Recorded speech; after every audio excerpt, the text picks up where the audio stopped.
All right. Thanks for making the time to speak today. I'm Alex Fialho in Los Angeles, California, speaking to scholar and publisher Kevin McGruder for the Miami AIDS Memorials Project and the Knowledge of AIDS Working Group on February 26th, 2025. So thanks for making time again. Excited to hear more about your work in a few directions. I think we'll focus today on your involvement with other countries and your essay to be heard in print, Black gay writers in the 1980s in New York, and your efforts to republish anthologies by other countries through the Fire Press. But before we do that, can you just tell me a little bit about yourself and how you got started in historical work and AIDS memory work? I am originally from Toledo, Ohio, moved to New York in 1982 to go to Columbia Business School and got an MBA in real estate finance and worked in affordable housing in New York and other places. Um, very soon after I got to, actually the first week I was in New York, I went to a lecture by Eric Garber, um, who was it was on uh, Black gay people involved in the Harlem Renaissance, Black gays and lesbians involved. He was interviewing people who, were in their 80s at that point, and I got very interested in Harlem history. And even while I was in business school, I was reading a lot of the Harlem Renaissance books were being republished then, so I was reading those on the side, and eventually, while I was working in affordable housing, I had the idea of opening a store focusing on Harlem themed products because there were a lot of people coming to Harlem, tourists, but I remember watching tourists turn around literally in circles trying to figure out where they're going to go once they got off the bus.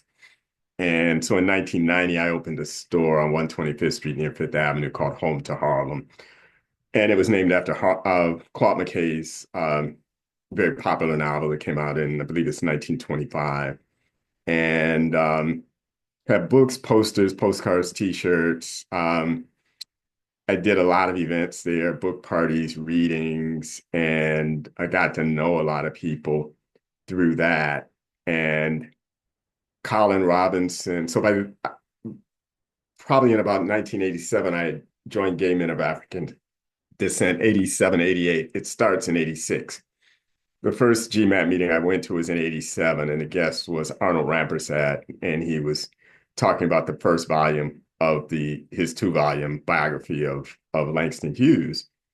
And we were very interested and disappointed that he kind of skirted Hughes's sexuality.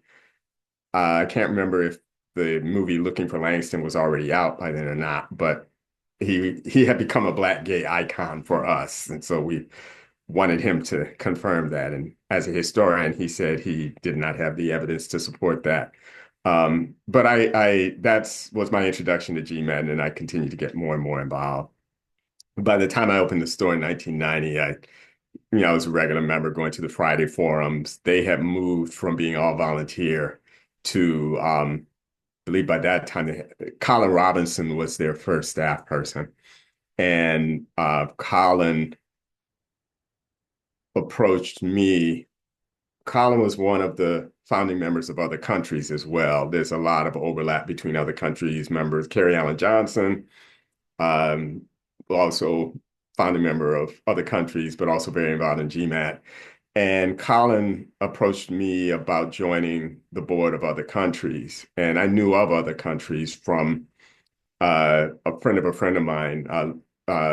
Lynn Richardson was one of the founding members, and a friend of mine, Michael Cummings, knew him. And I had gone to a fundraiser they did for their initial journal, Black Gay Voices. And that came out in 1988. But I didn't really see myself as a writer, and I wasn't, it just didn't resonate. But when Colin asked me to join, he asked me because I was doing all these events, and GMAT or other countries had a performance arm. that was doing readings. They were taking work from the workshop and then doing performances at universities, at museums. And I joined the board and then helped with that. But I felt if I'm on the board, I really need to know what's happening in this workshop. So I started going to the workshop and kind of there's these parallel threads. My interest in history, the store lasted about a year and a half, but my interest in history continued. And and then I was involved with other countries in the workshop, began doing a little bit of writing on my own. Um, and Eventually I had an opportunity to teach as an adjunct at Baruch College. This is probably like 1994 or so. A friend of mine was a Black Studies professor there. And the course was Black Economic Development, 1860 to the present. So it combined my interest in history, economics major undergrad, and my interest in, kind of that business history side of things. And from that experience, I enjoyed it. I did that in the evenings. It was one course I was doing that after work, probably for a couple of years. And after that, started thinking about how I might want to do that full time. But, because I could teach adjunct as an adjunct as long as I wanted to, probably because that there were opportunities, but I wanted to publish. And I understood at that time that, having the credential and, that skill set was going to help. And so that's how I formed in. So I eventually became executive director of Gay Men of African Descent in 1997. And Colin was the first paid director. Um, After Colin, Larry Abrams was director, kind of in an in-between period. Carrie Allen Johnson was in director, and then I followed him. And GMAD was growing a lot. So I was director from 97 to 2001. By that time, Carrie, while he was there, he had put in written proposals related to HIV prevention for Black gay men. He has a lot of ties with Africa, and so he wanted to be to draw on African and African American culture to create both literature, but also safe spaces, a drop-in center, things like that. And so we grew a lot because those proposals that he had put in, they started coming through. One was with the City Department of Health, the other was with the State AIDS Institute. And then this probably about 1998, the Black Caucus and Maxine Waters leading the effort to have AIDS designated as a state of emergency in the Black community. And I believe that designation pushed the CDC to begin funding not only kind of scientific things, but at the community level. And one of the proposals that Carrie had put in was with the CDC. And so all of those came through. And so during my time, there was a lot of growth. But after 4 years, I was feeling like, those pictures of the president at the beginning of their term and at the end, like I was feeling worn out. And I just knew I couldn't keep doing that. And then from a career point of view, the next thing would be to go to a national organization, but I didn't want to do that. And I had in the back of my mind getting a doctorate, and I felt, well, okay, this is the time. I was 44 then. And so I felt, okay, if I don't do it now, I'm probably not going to do it. And so I entered City University of New York Graduate Center in the fall of 2001. And so the To Be Heard in Print article, I was probably just finishing the coursework phase, and Obsidian, which is a journal focusing on Black culture, they had a call for submissions, and I believe it was, I think it was culture and community, something like that. And I felt that it was unlikely they were going to get submissions about the Black gay community, because like the reason for being for other countries, GMAD, and for women, Salsa Soul, um, in New York, was that we were being made to feel like we were not part of the Black community, even though most of us did live there. But, you know, there wasn't often an acknowledgement that we were part of it. And so the submission really resonated with what I was doing with GMAD. And by that time, so during my time at GMAD, other countries' participation had declined. And so the workshop used to meet every Saturday. I think it was 5 p.m. to 8 p.m. And then we would go out to dinner afterward. And it was a real community building process. And um, a lot of those early members, actually, by the time I got involved in the early 90s, a lot of the early members had died. Our second journal, which came out in 1993, the name of it was Black Gay Voice, Sojourner, Black Gay Voices in the Age of AIDS. And the cover, has the names of all these people who had since died. And so by the late 90s, early 2000s, the energy of the organization had kind of dissipated. And because I was involved in both, there was a discussion about GMAD, other countries being subsumed as a program of GMAD. And that's kind of where we were at the time I wrote that article. And I think part of the reason I wrote it, because that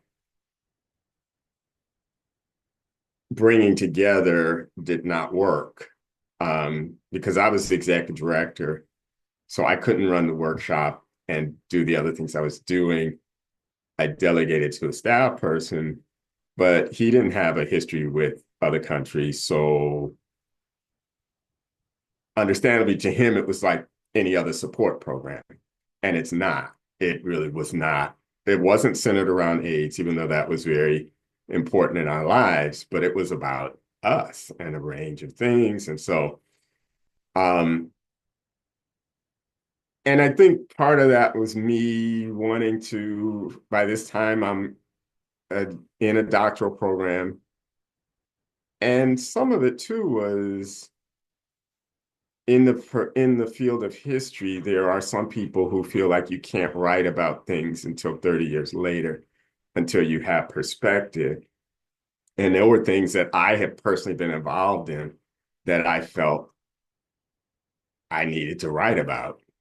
In addition to that, I was involved with the Abyssinia Development Corporation in the 90s when the Pathmark supermarket was built in East Harlem, and I had to advocate with the chair of the department, me doing a seminar paper on that, because he said it's too early and blah, blah, blah.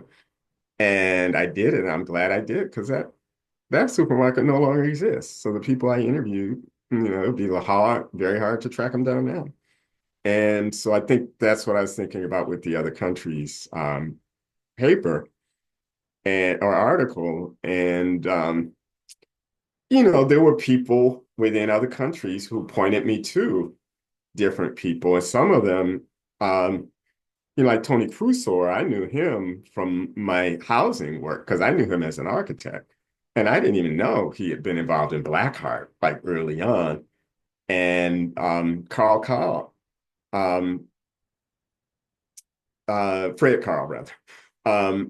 Carl Cobb is a civil rights person.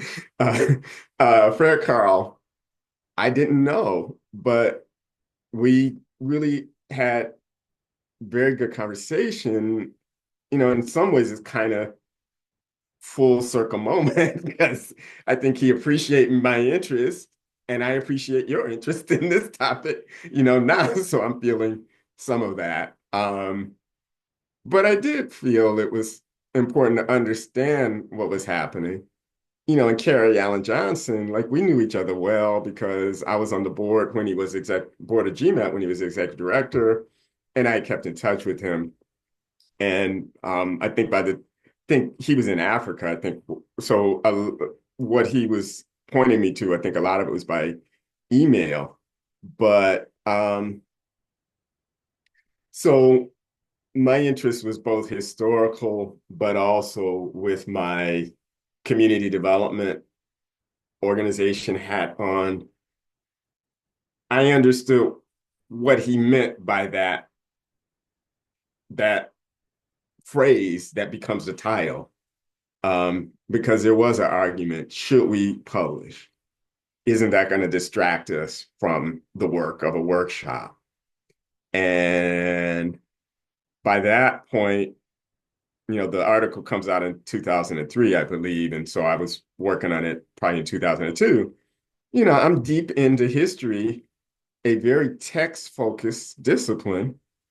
And I understood not, and I've also been involved in oral history, and I understand the value of both, but I know there's a way that text often survives in ways that oral histories don't. And for Black gay men who have started organizations to, there's the Essex Hempel poem, I want to start an organization to save my life. If, Chrysler and blah, blah, blah can be saved, Black gay men are valuable and can be saved too. And so why not have it on the record so that it will be in somebody's archives? And so all of that, so I'm writing about and doing what I'm writing about it, in some ways. But so all of that is where it comes from. You muted. Thank you so much, and thank you for the decades of work in many different directions. And I felt you when you were talking about the nonprofit work. I worked at Visual AIDS Art and AIDS Activism organization for 5 years, and it was also like it was time to kind of move into a different sphere and write about it in an academic context. And I'm curious, the essay to be heard in print, just to stay with that one point you made for a minute. For me, it's like become a touchstone for work around other countries and Black Heart. And how do you view your work as a historian of a collective that you were a part of? I appreciate that ethos, and I also know that sometimes it's not as accepted as you gesture to. So, but I think especially in the context of this AIDS Memorial Project or just more generally AIDS related work, I value that, and I know others value that Mhm. Mhm. perspective from a community member who's also historicizing that work and contributing to that ongoing. So, just curious to hear a little And bit more. some of it is the argument I made. Joshua Freeman, he's a labor historian. He was the chair of the department at the time um, that I was writing the article about the Pathmark. And the title was Food Fight, because it was a fight to get the Pathmark there. And I won't go into all the details. But I was telling him is that there's things I'm going to understand that a historian coming to it, you know, kind of with, quote, fresh eyes, probably won't even be able to figure out.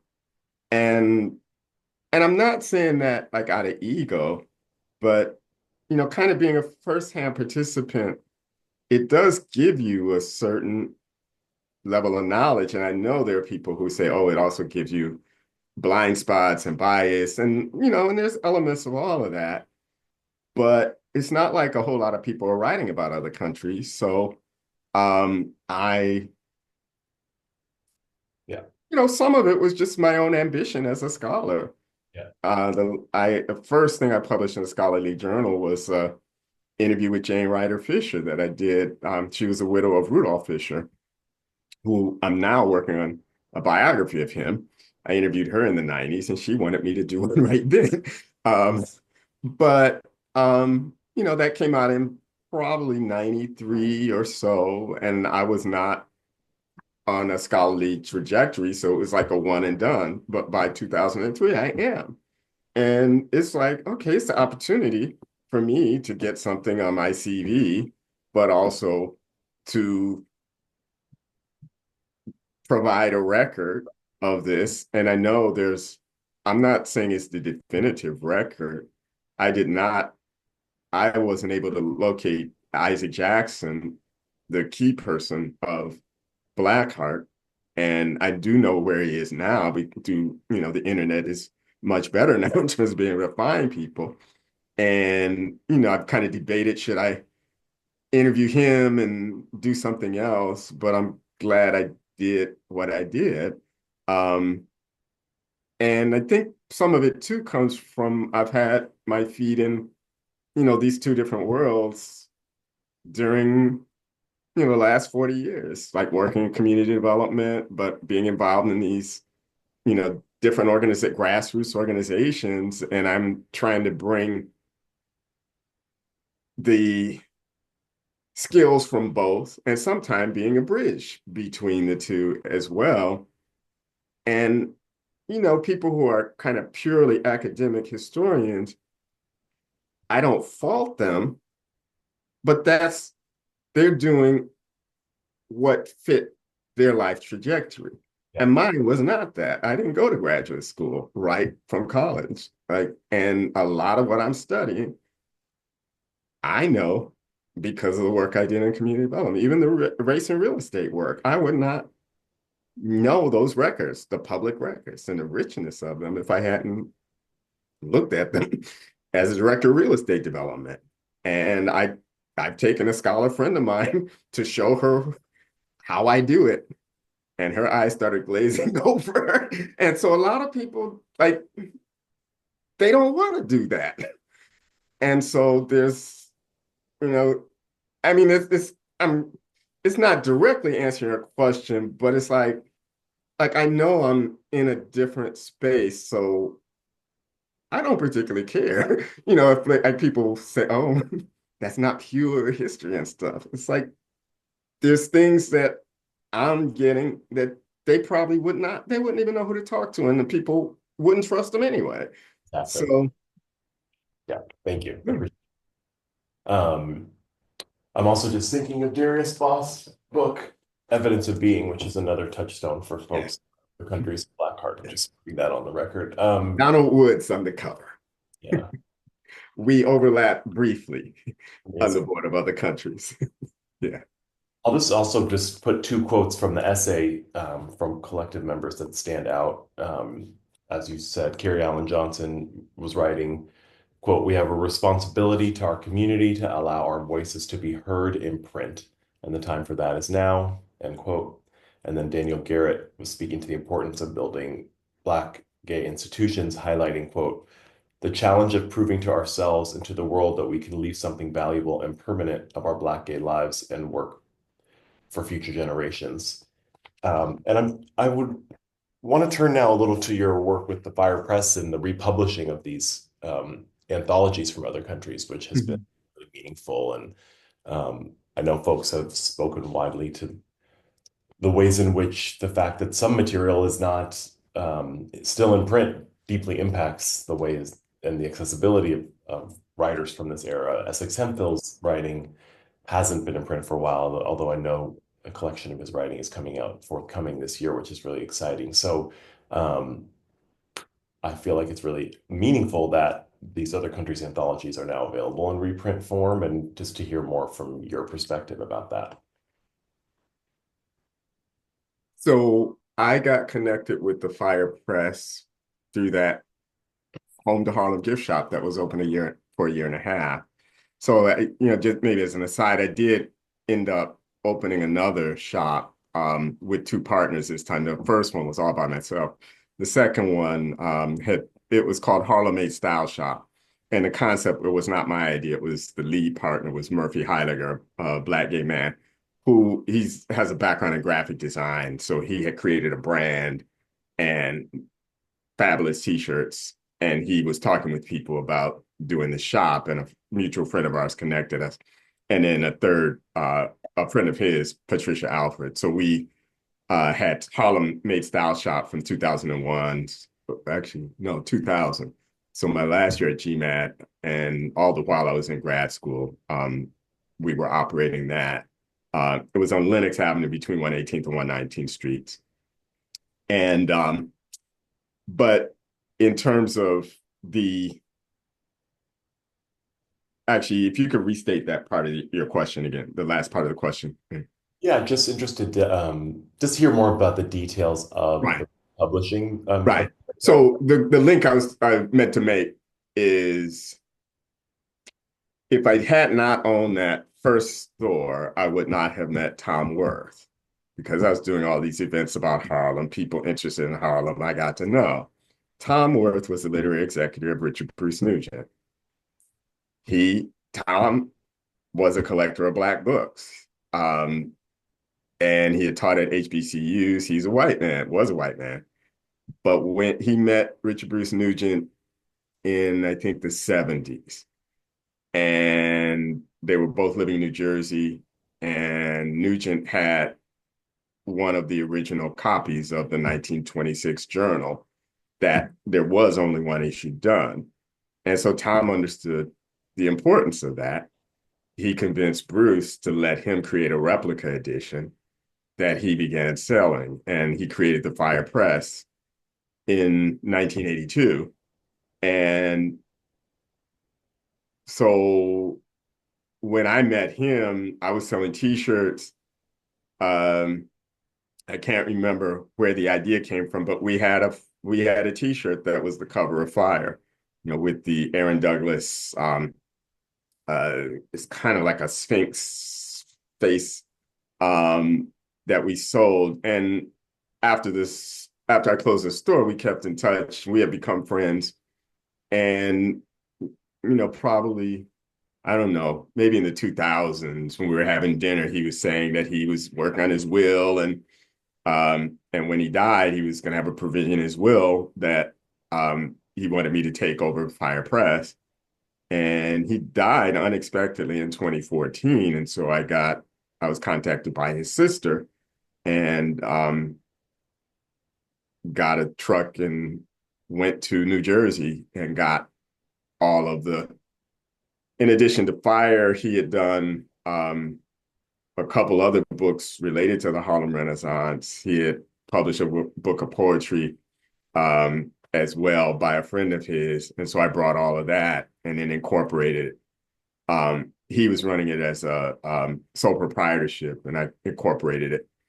And so this is 2015 when it moved forward, and there was a fair amount of stock at that time. The big purchasers were universities. For Spelman used to do big orders, and so I had to get that reprinted using some of the people who he was using, and so I was starting to understand that process, and so the issue with the other countries' journals. So we did Black Gay Voices in 1988. We did Sojourner in 1993. And then Voices Rising in 2007. 2007, that was a collaboration with Redbone Press. The first two were Other Countries Press that republished it. Terrence Taylor was I think he was the art designer. Maybe I'm definitely on the first one. I'm not sure the second one. Carrie was the lead editor on the first one. Bert Hunter was lead editor on the second. In the 90s, probably 97 or so, we reprinted them both. And we did we reprinted the first one. The second one, it was a large printing. I don't remember how many, but it was probably a couple. It was probably hundreds. And when Other Countries was subsumed within GMAD, all of those came to GMAD, those copies of all of that came to GMAD. And GMAD's funding during the Bush administration, as you know, AIDS funding shifted from prevention to care. GMAD did not pivot well in that, and its funding started to decline. And they were in office space on 125th and Park Avenue, and they were moving to another space. And so I got a call, let's say one Wednesday, that everything had to be moved. All the books had to be moved by Saturday. And so I got a truck and a friend of mine, and we went and moved things. And there's a person who was within other countries, Doug Jones, who was a participant in other countries. He had a brownstone in Brooklyn, and we took them all to that and put them in the basement there. And and I don't remember all the chronology. That's hmm, that's probably that first decade of the 2000s, but I can't remember exactly when. Um, and then, you know, me and probably Sir Rodney Sir, we had stock that we would use to sell at different events. And at one point, we had gone through them, and I reached out to Doug to get more. And he told me he had moved to Atlanta and he hadn't been able to reach me, so he had thrown them away. And it was just mind-boggling, really, because I'm not hard to reach. Um, and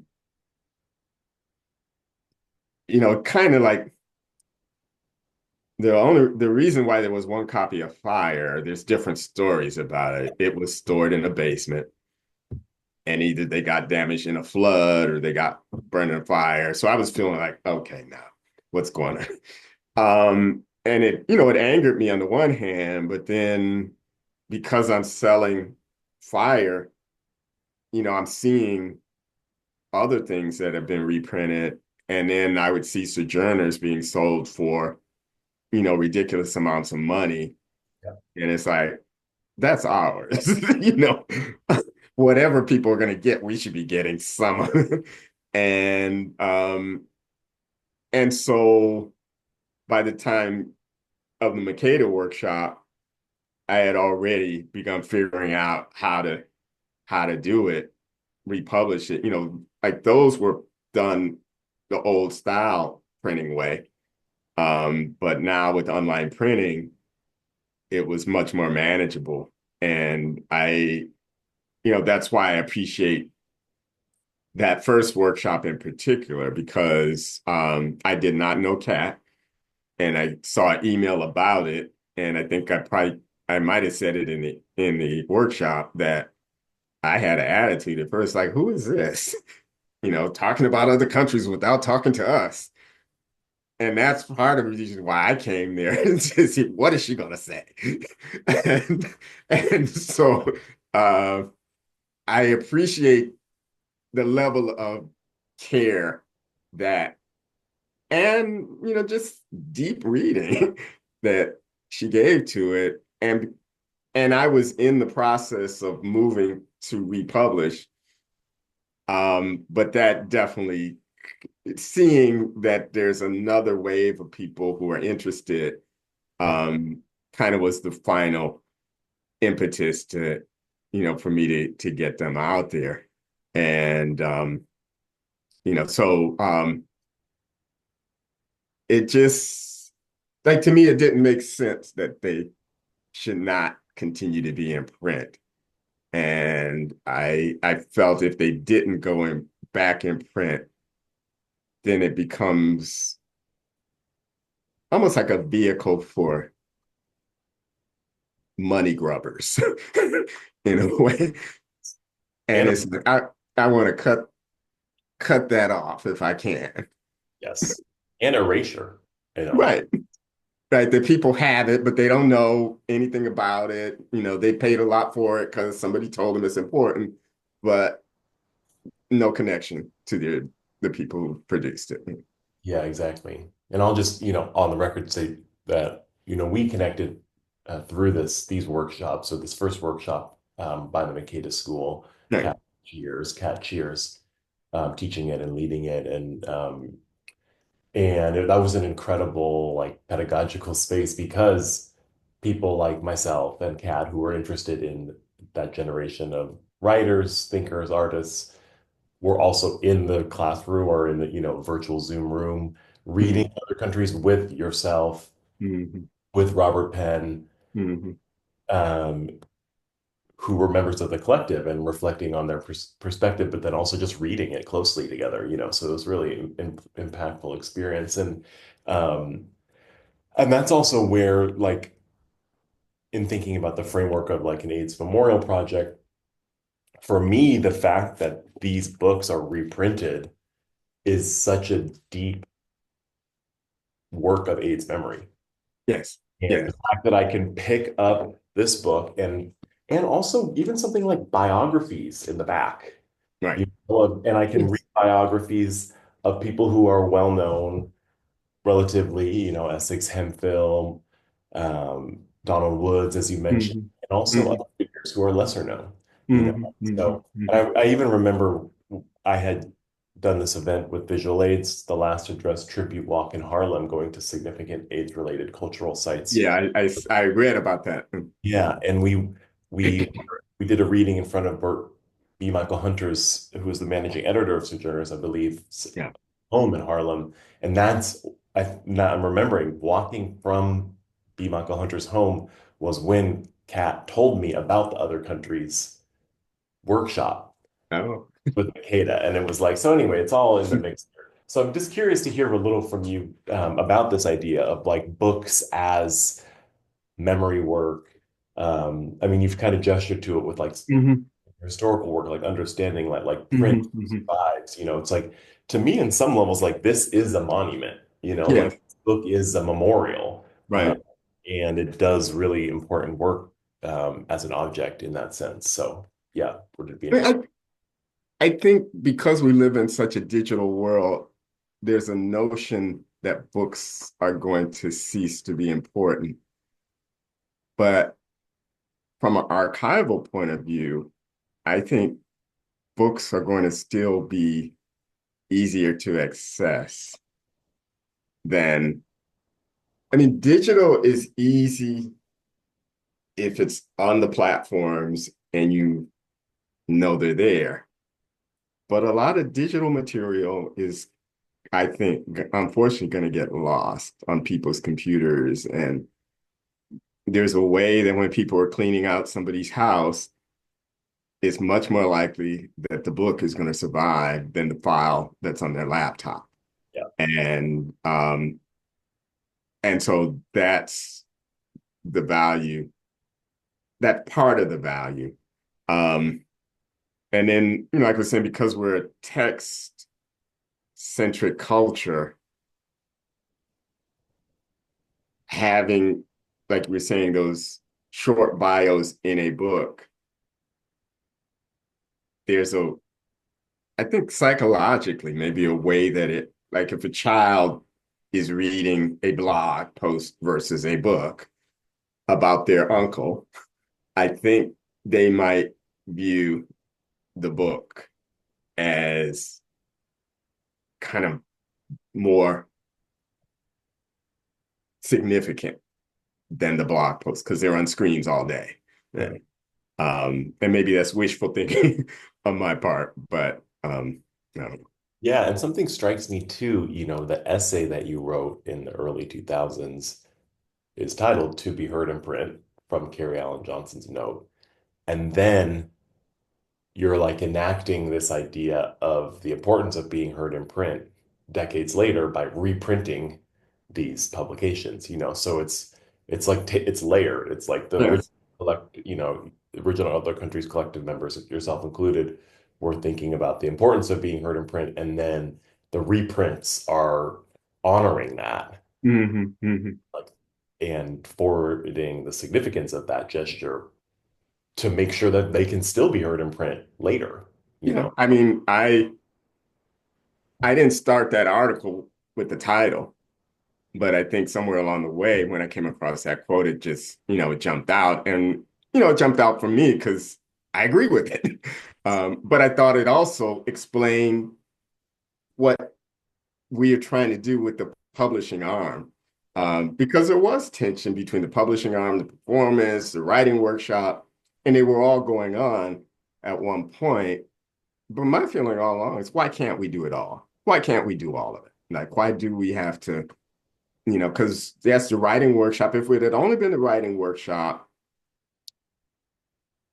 there there would be there is good work that came out of the workshop, but without the publications, it's individualized, I think, in a way that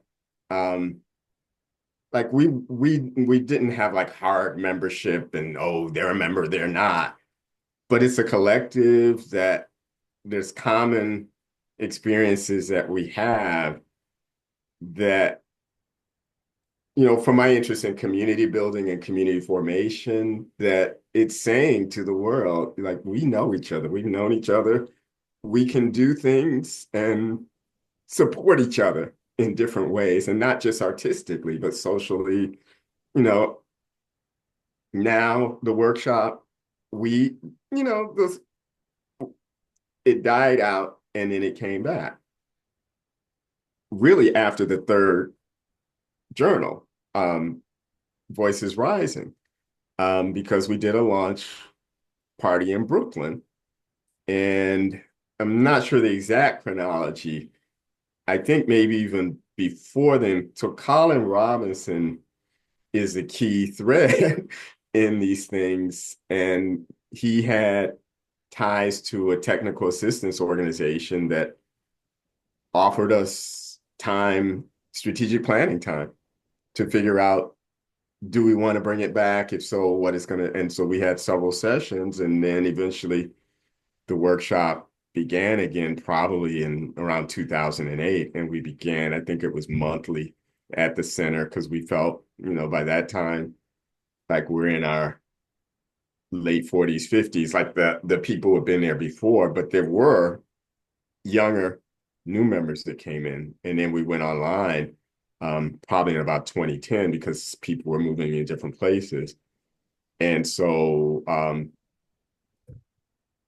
we're still kind of thinking through, how do we keep this going? We've never incorporated, and I'm starting to think about that. Yeah. There's some things, our 40th anniversary is going to be next year. And as we think about events, we always had a fiscal agent. And, like some of those same things that Daniel Garrett was talking about in terms of institution building, we're still thinking about. And I think the challenge now is that most of the core folks are in their 50s and 60s now.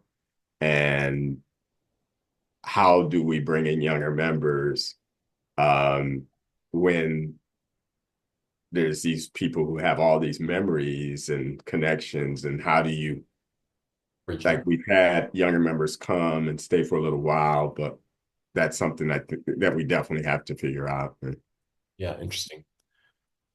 Well, thank you. I think we're coming up on the end of on the time here, but one last question that comes to mind. I feel like I would be remiss not to ask, like, as somebody who was active and has been actively involved in other countries for decades, any moments that particularly stand out in a workshop or a performance that you're like, that those moments are the other country's moments? I mean, I'm sure there are many, but on the record, just curious, a few, Um, a moment that stands out in your mind's eye. wow, that's hard.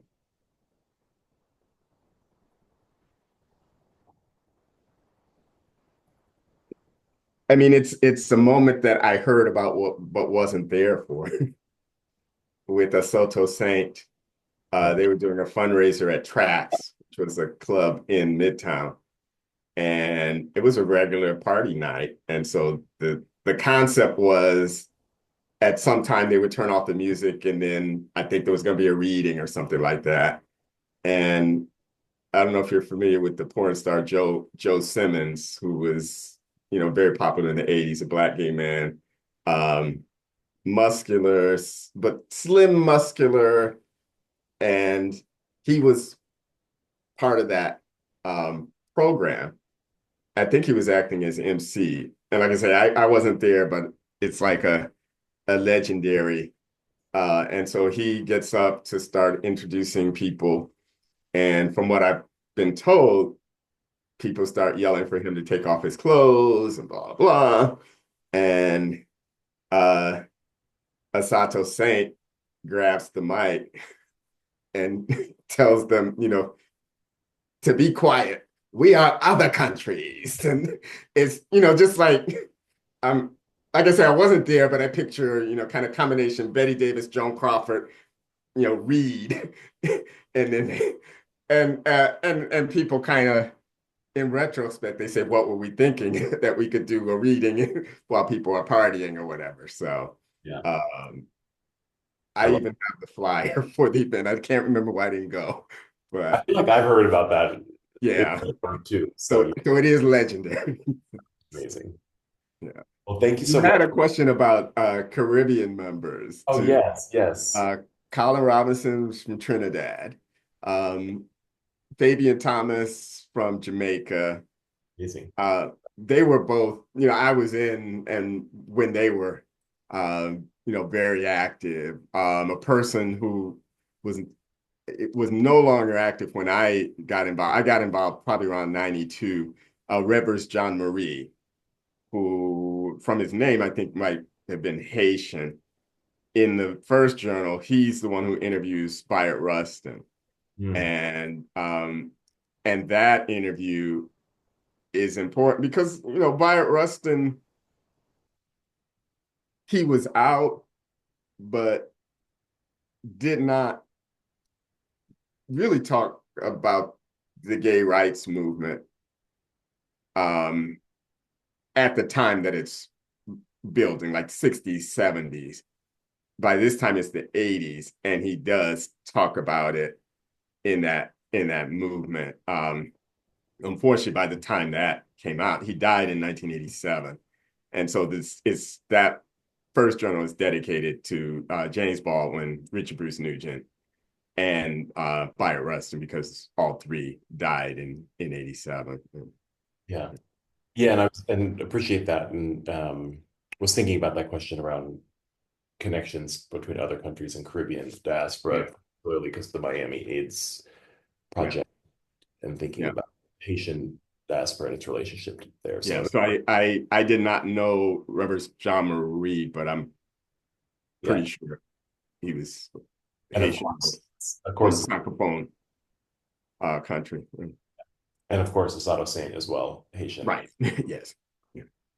Great. Well, anything else come to mind to include, or happy to call it an interview? I would just say that